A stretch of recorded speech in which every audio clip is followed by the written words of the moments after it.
I sincerely believe that what we have done in the past as a nation, overtly and covertly, is a direct reflection on the kind of people that we are.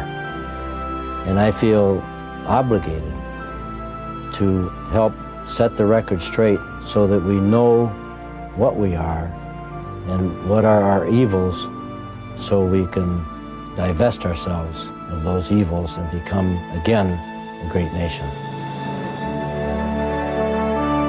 I don't want to live like a beggar for justice. I don't think it's becoming of this country. But all those lies that have been told to me and to other people, it's a very bad foundation for our society, and nothing based on lies can withstand very long. I do not want my children and my grandchildren to grow up in a country where the people are lied to or something is covered up. The American people can handle the truth. It's been that way since the day we were born. All we need is the truth. Let's put it to rest.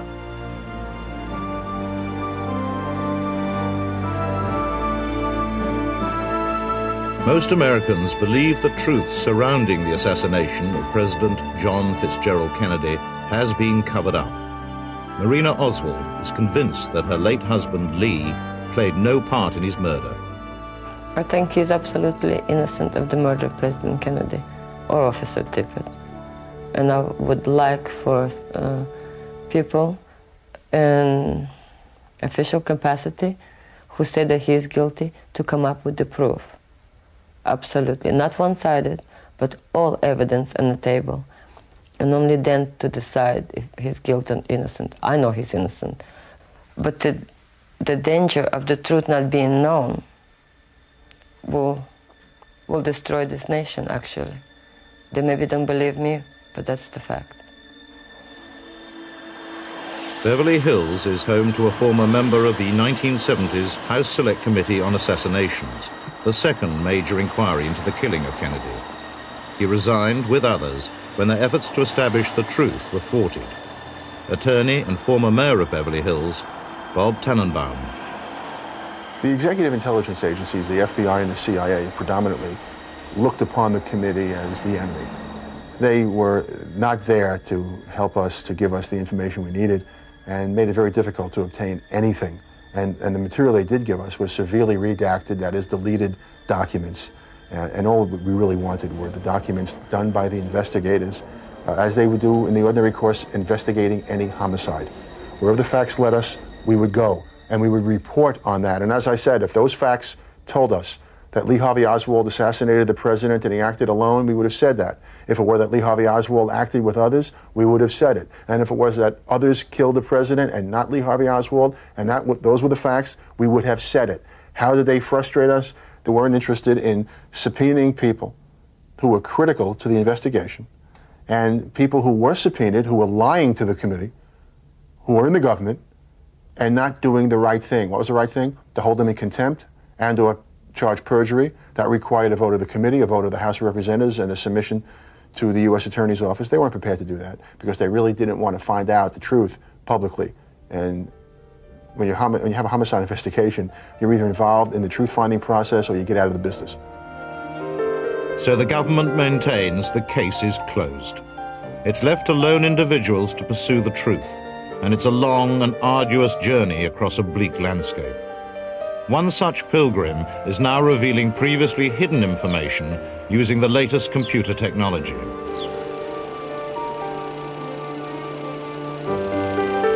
Tom Wilson spent 30 years with US Steel, developing his image processing techniques for revealing imperfections in product surfaces. His expert evidence in murder cases involving gunshot wounds has been accepted in federal court. In 1988, he began to apply that expertise to images from the Kennedy assassination. You look at a picture and you see 30 shades of diversifying gray, whereas the machinery sees 256. As you peel away the layers of the photograph, as you were peeling an onion, each of the layers provides to the human being some information that lie within these various layers. And each layer or combination of layers will result in something that is embedded in there that has not been able to be brought out by the human eye. I don't think anyone has ever utilized the equipment to look at the Kennedy images, because if they have, with the expertise that I know our government has had over the past many years, then I know they will come to the same absolute conclusion that I have. And it's just been an unbelievable burden ever since, because I know that President Kennedy was assassinated by somebody from the front and that there was a conspiracy. And the problem hasn't been the burden of knowing the truth that our president was assassinated in a conspiracy. The problem has been that in my efforts to bring hard, scientific, technical information to the public has been thwarted by everywhere I have turned. I've tried the media, I've tried the government, I've tried everything I know, and no one wants to look at the evidence. Using image processing techniques undreamt of when Zapruder filmed the assassination, Tom has uncovered dramatic information hidden within this horrific footage. As we go further into the brain, we are able to observe all of the damage that has occurred in this rear exit wound from the very top of the skull down into where the missile exited through the head. As you can see, this is the scalp area, the damage to the skull, the area of the skull that's been blown away by the incoming frontal missile. And now we can actually go down and see the brain, and the exiting bullet has gone through the brain, and you can see the path of the bullet here. Lee Harvey Oswald did not and could not have fired the fatal shot that killed our president.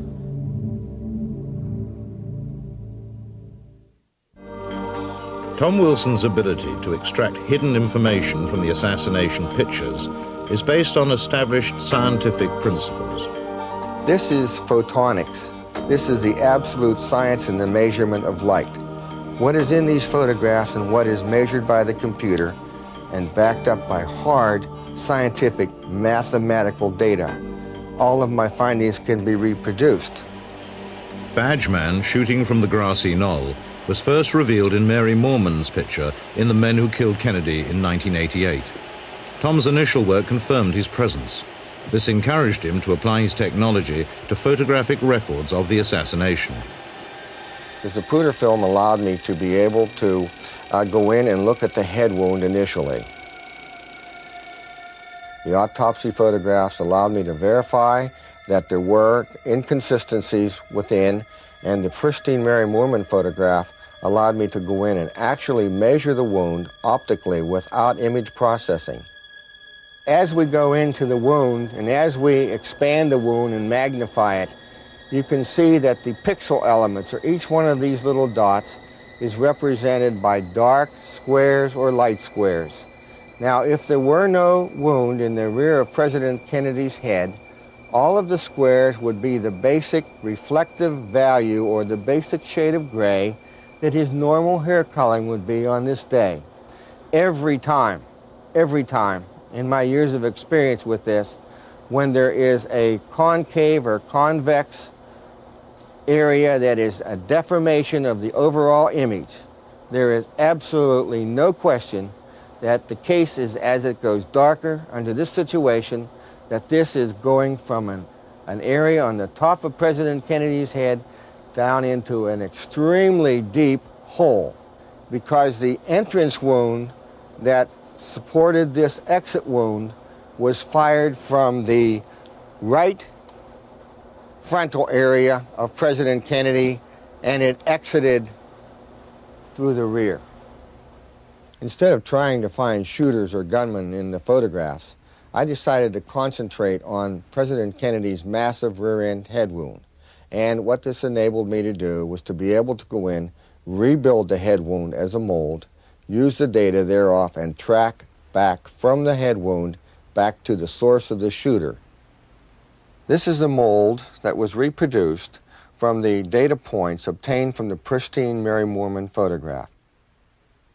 I took 8 vertical scans, 1, 2, and so forth, down to the bottom, and 750 horizontal scans, which allowed me to have 6,000 pieces of mathematical data that I could actually turn into a 3-dimensional mold.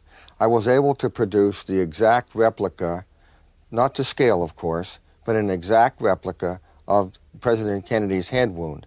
As you can see, this allowed me to be able to show the massive amount of material that was blown from the head into the air. As the bullet entered the right temporal area, it came within his head and fragmented into 2 directions. The right fragment is here, the left fragment is here. And this allowed me to determine, as you can see with all the flow of forces here, that all of the material was blown up and the entrance of the fragments came from below. Having gathered extensive mathematical data from the assassination images, Tom went to Dealey Plaza for the first time. Taking precise measurements from the site, he correlated these with his photographic findings. The results were not as he anticipated.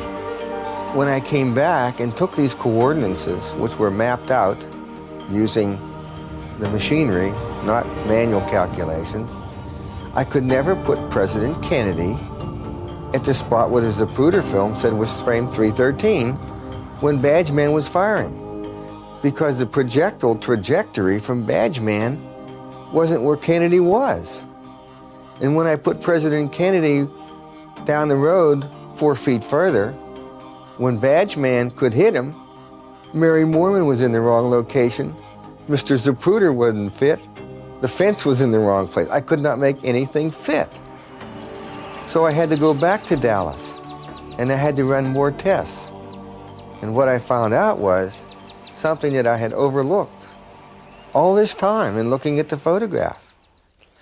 President Kennedy's wound in his right temporal area is at an angle like this. It's coming out of the ground. And I said to myself, Tom, if the bullet was coming out of the ground, how is this possible? Because I never tried to determine where the bullet came from. I only know what it did to President Kennedy's head. This totally bewildered me, but I'm at the end of this mission. President Kennedy was assassinated by a man firing a missile from inside the manhole cover at the bottom of the steps in Dealey Plaza. There is absolutely no doubt in my mind that that is exactly where that headshot came from.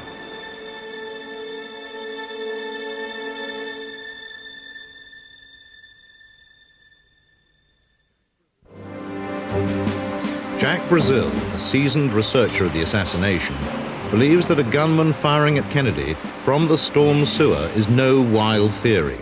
In 1992, he put his ideas to the test with a trained military team. They explored the subterranean world beneath Dealey Plaza.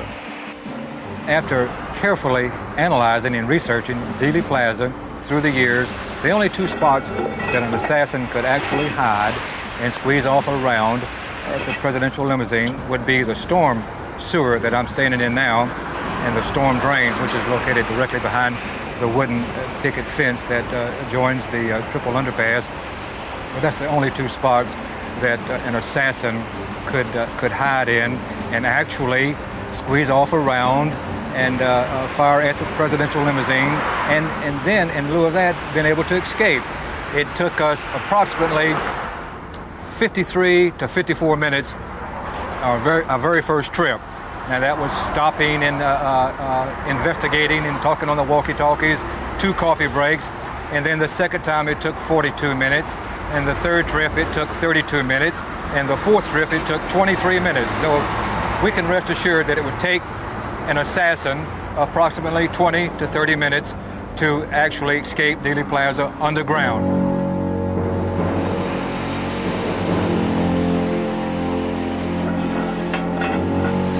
This ties in to the storm sewer in the center of Main Street, and it's easily accessible for a would-be assassin, and he could very easily have shot the president and used this route for an escape, which leads directly to the Trinity River.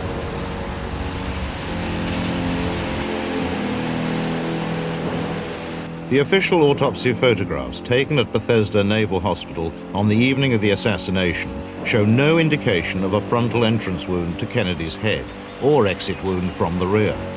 However, Tom Wilson has uncovered new evidence showing that these images have been manipulated to support the official line of a lone gunman firing from behind. The dark areas represent material that are human and or environmental. The white areas represent mortician's materials such as wax. Some of the obvious areas of disguise are the ear, where you can see the wax material has been over top of the human ear. The entire face has been covered with mortician's wax and materials. And most important, the right temporal area, which is the entrance area of the incoming missile, has been filled with mortician's wax. I'm not saying that restorative art was not done to President Kennedy before he was buried. What I'm saying is, how can an autopsy photograph have restorative art on a cadaver?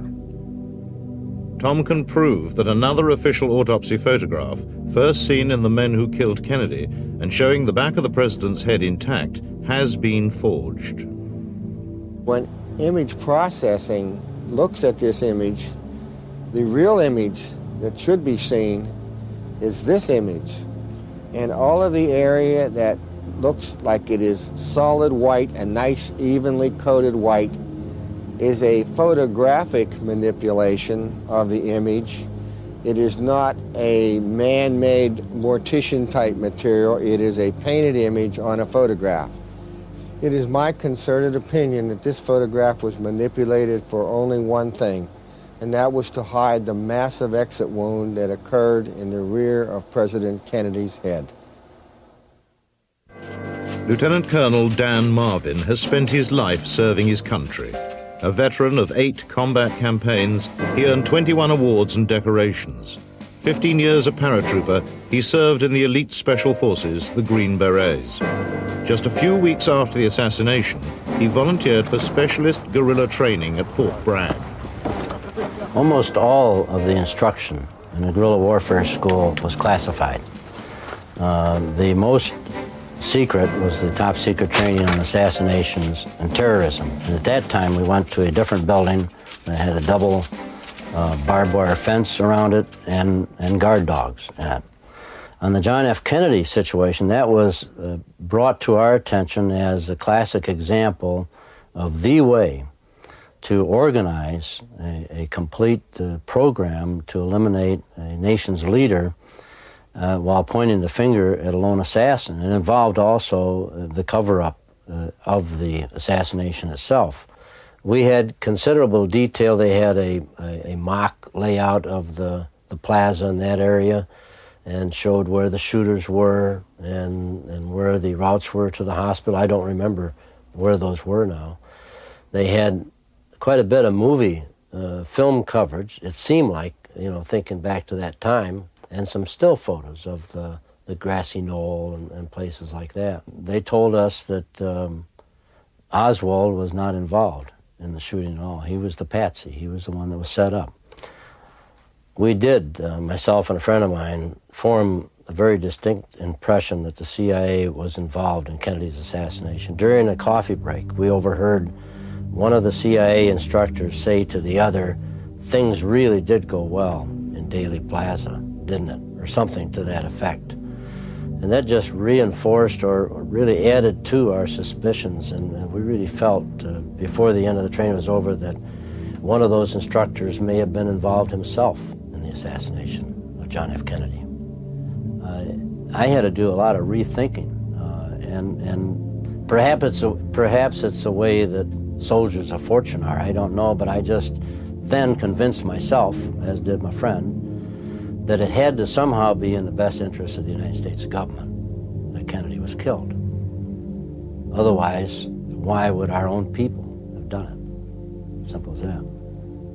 At Fort Bragg, 15 months after his training, Dan was summoned to meet an official from the CIA, a company man. David Vanek, a fellow officer in assassination training, also attended. First, the company man took me aside and showed me his badge, his ID card, and he asked me if I would volunteer to kill a man, a United States citizen, a naval officer. Didn't tell me who it was at first. Now, I assumed what he was talking about was killing a man overseas. He asked me at first if I would accept an assignment to kill somebody. He didn't give me the name, but then I asked for the name, assuming it would be, like I said, overseas. And he gave me the name, William Bruce Pitzer. Hard name to forget, really, once you hear it. And so I told him yes. And then he said, well, you have to, he started to lay out the details of it. And the details included the fact that I would have to get him before he retired. And he retired in a very short period of time, if I remember correctly, and he was stationed at Bethesda Naval Hospital. So I'd have to actually get him here in the United States. Well, I refused, because that wasn't the way that we were trained that this was going to happen. We were supposed to be used as their assets, the CIA's assets, for use in assassinations overseas.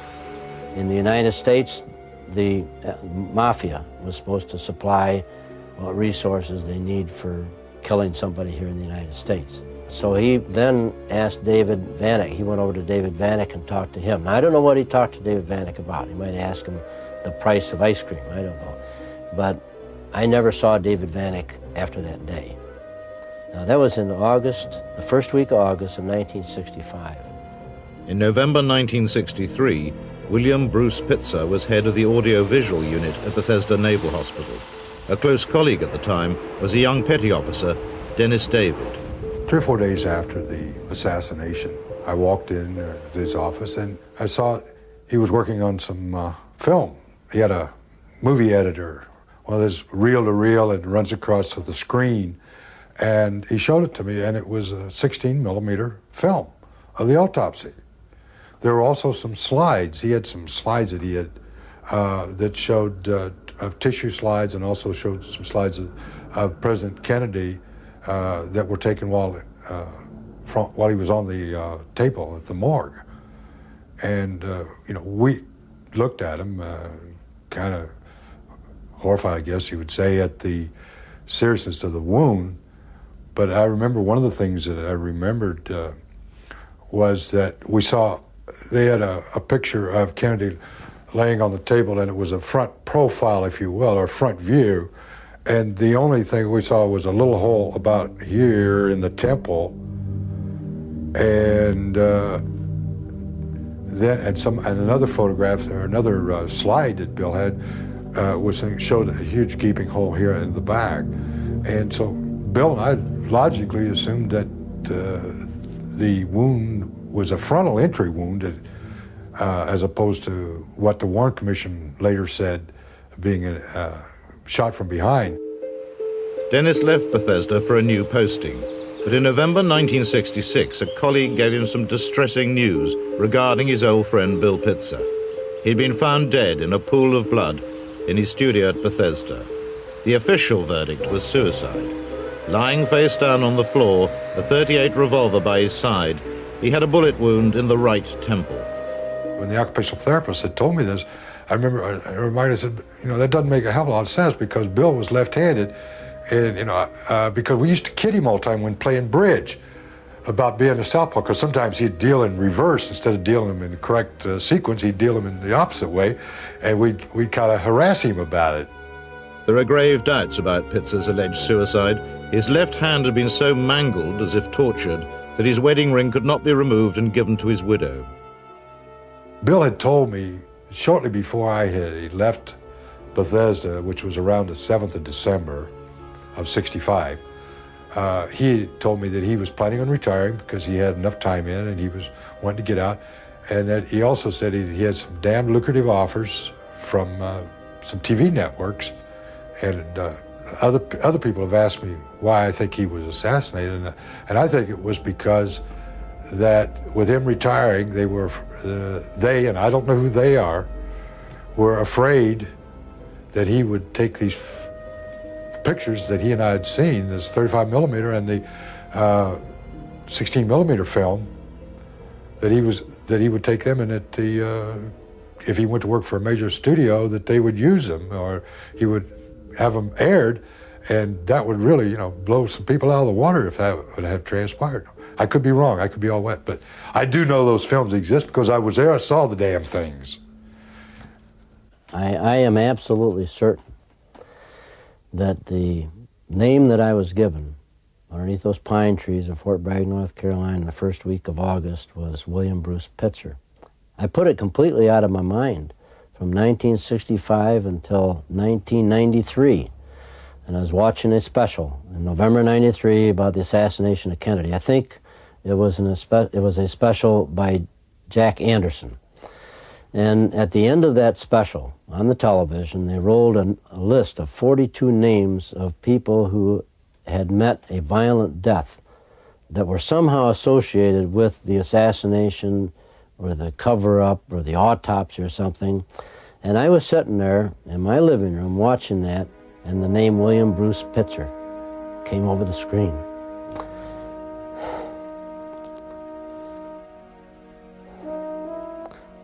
And it made me go right back to that day in August of 1965.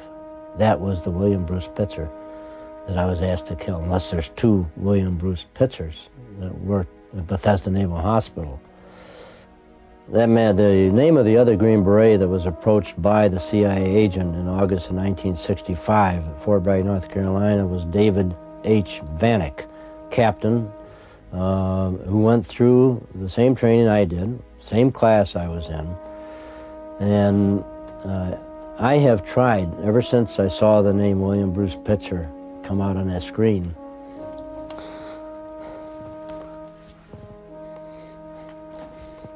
I've tried to find him. And I've been totally unsuccessful. I sent letters to the special office and the Retired Services Directorate, where they'll take a letter that you send them with a man's name and serial number, and they'll forward it to him. Or if he's deceased, they'll send it back to you. I got no response from them, so I finally sent another follow-up letter and demanded a response, or I threatened to go to Senator D'Amato to help me on the response. And then I did get a response, but the response was that David H. Vanek never existed in the United States Army. But Dan still has published Army orders proving that Captain David H. Vanek was with him at the Special Warfare Center. Recognizing just what kind of a person I was, and which I am hopefully no longer, it is not an easy thing to do. It would be easier for me to just melt into the woodwork and let my family, especially my grandchildren, think of me as kind of the friendly old giant that helps them do things and plays with them, rather than what I've done in the past. And I know that when this, if it is made public, the information that I've given will adversely affect my relations with my family. And I just hope and pray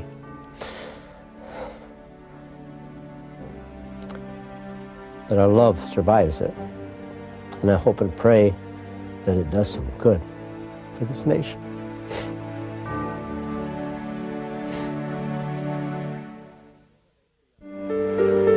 Former FBI agent and professional investigator Bill Turner has been researching the JFK assassination since the weekend it happened. His exhaustive probing has given him exceptional insight into the events and reasons surrounding Kennedy's death.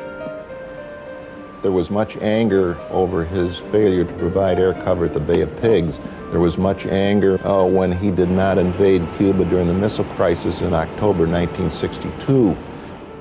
After the Bay of Pigs, John Kennedy reamed out the CIA for conducting too high a profile, meaning an invasion. And he said he wanted to continue the campaign against Castro, but he wanted it so It was low profile and invisible.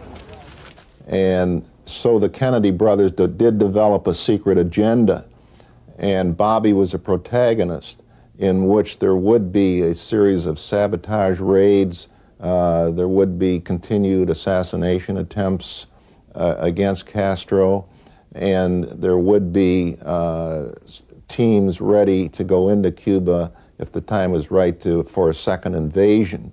So all of this was low profile but high intensity, and was going on right after the Bay of Pigs, right up until John Kennedy's death. Building on the foundations laid by Bill Turner, using classified documents newly released under the Kennedy Assassination Records Act, the investigation into the Kennedy brothers' secret agenda against Fidel Castro has been greatly extended. Project Freedom is the name given to that agenda by two Atlantan writers and researchers. Over the last 7 years, Lamar Waldron has built up a formidable database on this secret agenda and its relationship to Kennedy's murder. Together with colleague Tom Hartman, they have gained unique access to individuals closest to these events and have unraveled some of the darkest secrets lying at the heart of the assassination. The Kennedys were determined to see some sort of action taken on Cuba, one way or the other, before the end of 1963, primarily because they wanted to avoid Cuba becoming a political football during the 1964 campaigns, and those would, of course, be kicking off at the first of the year, 1964. The reason that this came about was the efforts against Castro, of course, started in 1959 under Richard Nixon. Nixon wildly escalated them in 1960 in an attempt to have Castro assassinated prior to the election so that he could defeat Kennedy in the election. He was unsuccessful in that. Kennedy inherited many of these programs, which ultimately led to the Bay of Pigs and the debacle there. There was Project Mongoose, which Bobby, to a large extent, supported, a CIA program. It didn't work. None of these programs worked, and so Bobby, in utter frustration and I think progressively becoming less trustful of the people who had been running these programs up to this point, said, I'm going to create my own program. We are going to run this out of my office, and it's going to be highly secure and highly compartmentalized, as it is to this day. Project Freedom, again, was Bobby Kennedy's project that he ran only with his most trusted advisors. So you had Bobby at the top, based in Washington, and also based much of the time in Washington, you had his Cuban confidant. That was Bobby's main liaison with the other small handful of exile leaders that he trusted to work on Project Freedom with him. Those leaders would sometimes contact Bobby directly, but most of the time they would go through his Cuban confidant.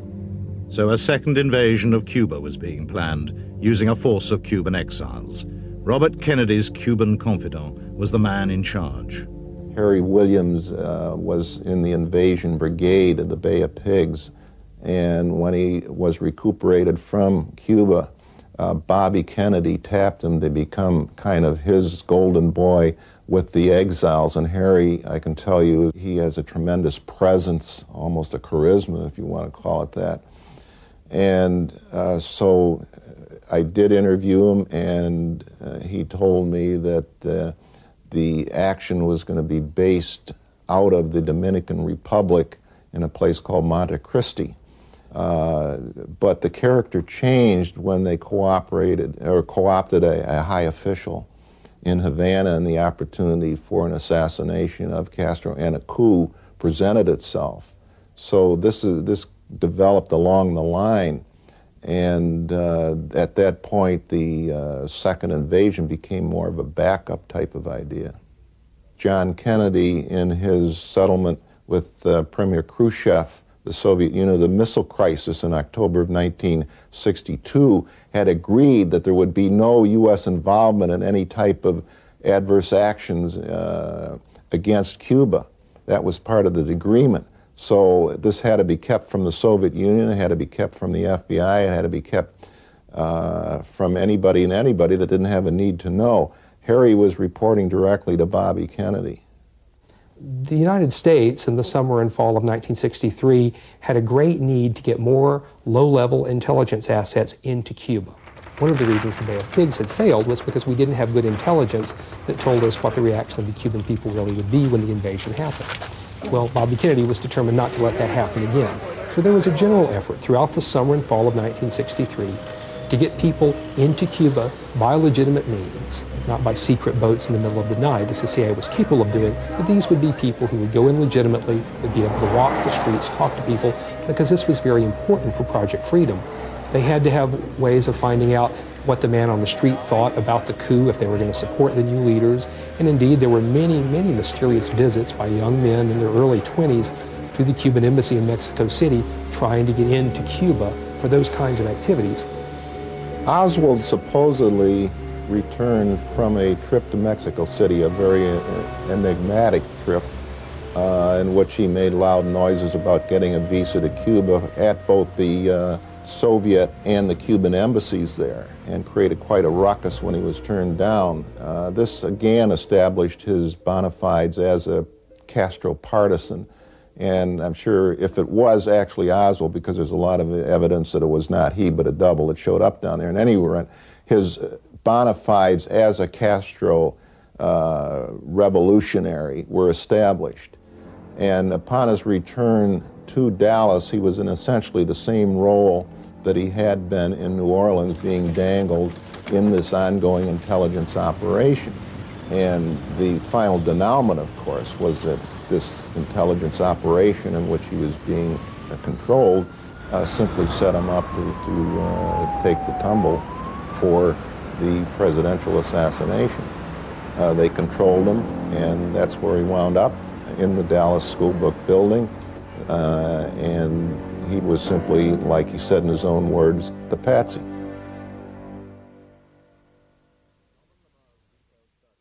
Tom and Lamar's detailed study of recently declassified documents has revealed a secret plan, part of Project Freedom, that was hijacked by Kennedy's killers, enabling them to escape detection. Beginning in September of 1963, several agencies of the U.S. government, at Bobby Kennedy's direction, began making contingency plans regarding Project Freedom. They were worried about what would happen if Castro found out about the plan and retaliated in some way. And so Bobby was faced with a serious problem here. He had a plan that had a very good chance of actually unseating Castro. What if Castro found out about it? And what if Castro found out about it before it happened and launched a preemptive attack of some sort against the United States? Not a military attack, but some sort of a hit-and-run thing. What if he were, for example, to assassinate the U.S. ambassador to Panama or to Guatemala or something like this? And so Bobby had his advisors put together a series of contingency plans around this Cuban operation, these Cuban contingency plans by the State Department, the FBI, the CIA, the Defense Department, people involved in them like Alexander Haig and Joseph Califano, who put together this program that this is how we're going to respond if Castro does something against us, if he kills one of our people. And we want to very carefully control the release of information about the evidence. We want to control the evidence in a way that we can prevent inflammatory information from getting out that would cause the press to go nuts, that would cause the Republicans to use this as a political tool, that would cause Americans to demand an immediate invasion of Cuba that could lead to World War III. They had to have control of the information.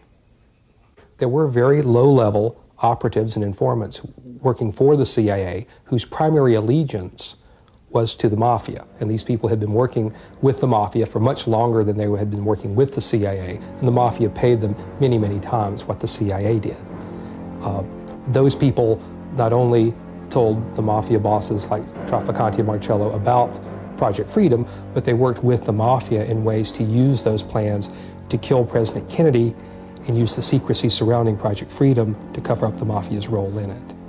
Dangling Oswald, the forces involved, I'm firmly convinced, were the same ones that were involved in the ongoing attempts to assassinate Fidel Castro. And I'm talking about the combination or the alliance between the CIA and the Mafia to snuff Castro. And I think that what happened at Dallas was simply that having the personnel and teams assembled for assassination, having the wherewithal to do it, having the intelligence connections to cover it up, that they simply turned their guns on Kennedy, and that's where it all came from, out of that whole collaboration between the mob and the CIA and some of the Cuban exiles. And I probably should add rogue elements of the CIA, because I know that the director himself, who was a Kennedy appointee, certainly was not involved. One of the more startling bits of evidence that Oswald was either a member of Project Freedom, part of the program, or that he had been manipulated in such a way that Bobby Kennedy was certain that he was, is found in an article written by a Pulitzer Prize-winning reporter who was in Washington, D.C. with one of the leaders of Project Freedom just hours after the assassination. And he received a telephone call from Bobby Kennedy just a few hours after Jack was killed, and Bobby's comment to him was, one of your guys did it. One of your guys just killed my brother. And this clearly demonstrates that Bobby's first response was that he recognized either Oswald's name or Oswald's position, and that he believed that Project Freedom had been breached. And this also shows us how and why the Cuba contingency plans were immediately invoked, why the government would go to the lengths that it went to violate state and federal law to seize John Kennedy's body from Dallas, take it to a federal facility in Bethesda, and on, all the other things. All of a sudden, it all makes sense. We know from sources who were actually working on Project Freedom that Robert Kennedy directed, through intermediaries, certain activities at the autopsy to make sure that national security considerations were observed with respect to the autopsy. And these considerations extended even after the autopsy was finished. Immediately after the autopsy, the body was then delivered into the care of then Lieutenant Colonel Alexander Haig, later Secretary of State Alexander Haig. And Haig, of course, was one of the authors of one of the Cuba contingency plans. It's very clear from all the conversations we've had with the people who were close to Bobby at that time that he believed, at least in those early days, possibly weeks, that his program that he was responsible for, that he was running, had somehow been turned around or compromised and used to murder his brother, that he bore some personal level of responsibility for the death of his brother. I am very convinced that the assassination of John F. Kennedy came from the collaboration between the CIA and the Mafia in attempting to assassinate Fidel Castro. And I feel very strongly that that apparatus that was set up to assassinate Castro simply was turned on Kennedy when the motive piled upon motive to get rid of him. If the truth came out today about what really happened, it certainly would be a major embarrassment to a number of political and media figures. And I find that to be a very healthy thing. I think that people in this country should know how the government is able to cover up things that went on, not always by people being guiltily involved, but by just going along with what the government says. People that you trust betrayed you, the government that you trust, the official that you trust, and they told you blind lie, and they knew it. So that kind of betrayal really turned your soul upside down. And for that, I'm angry. For all the Blakeys and Fords and God only knows whom, Posners and mailers who had the opportunity to improve something, and they refused, or sold out, or were weak enough, or whatever. But when that hope is taken away and you reduce human being like me to the level of the animal, even animal can feel. So you expect me not to protest? Sure I do. So that's the reason that I'm here, because nobody have right to play God over somebody else's life. And not just get away with it, but be happy with that kind of power. This is just simply insanity. When the government engages in the truth-finding process and in some way doesn't tell us the truth, it's violated the very, very precepts upon which this government was founded. And those precepts are found, if one wishes to look, not only in the Declaration of Independence, but in the Constitution, and particularly in the Bill of Rights. That is what guides this government. It is our founding principles. It matters. I think it is terrible just to know that a nation can have within its own government those kind of evil influences that can cause something like that to happen, and then to cause it to be covered up to the extent that it has been, makes you feel like you're really not in a democracy anymore. A nation is strong when it does things openly, courageously, and according to the law.